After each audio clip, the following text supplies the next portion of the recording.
Games చివర్లో Ram Charan cricket bat పట్టుకొని sixer కొట్టేసి ఫ్యాన్స్ కు పూనకాలు తెప్పిస్తుంది. ఇక పెద్ద మ్యూజిక్ రైట్స్ ప్రముఖ సంస్థ టీ సిరీస్ దక్కించుకున్నట్లు మేకర్స్ అధికారికంగా ఇటీవల వెల్లడించారు. అయితే ఎంత మొత్తానికి దక్కించుకుందానని మాత్రం వెల్లడించలేదు.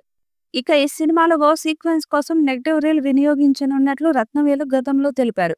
సన్నివేశం పూర్తిగా న్యాచురల్ గా ఉండేందుకు ఇలా చేస్తున్నట్లు చెప్పుకొచ్చారు. పెద్ద సినిమాలో జాన్వీ కపూర్ హీరోయిన్ గా నటిస్తున్నారు. సీనియర్ నటుడు జగపతి బాబు, కన్నడ స్టార్ శివరాజ్ కుమార్, దివ్యేందు లాంటి స్టార్స్ కీలక పాత్రలు పోషిస్తున్నారు. మ్యూజికల్ సెన్సేషన్ ఏఆర్ రెహమాన్ ఈ సినిమాకు సంగీతం సమకూరుస్తున్నారు. మైత్రి మూవీ మేకర్స్, సుకుమార్ రైటింగ్స్ సంస్థలతో కలిసి వెంకట సతీష్ కిలారు ఈ సినిమాను నిర్మిస్తున్నారు. చిన్న టీజర్ తోనే పెద్ద సినిమా మీద భారీ అంచనాలు నెలకొన్నాయి. ఈ చిత్రాన్ని పాన్ ఇండియా స్థాయిలో భారీ బడ్జెట్ తో తీస్తున్నారు.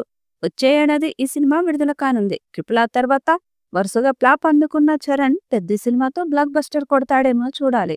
ఈ వీడియోపై మీ అభిప్రాయాన్ని కామెంట్ బాక్స్ లో తెలియజేయండి. ఈ వీడియో మీకు నచ్చితే లైక్ చేయండి, షేర్ చేయండి, కామెంట్ చేయండి. మరిన్ని అప్డేట్స్ కోసం మన ఛానల్ ని సబ్స్క్రైబ్ చేయండి. అలాగే పక్కనే ఉన్న గంట సింబల్ని గట్టిగా కొట్టండి.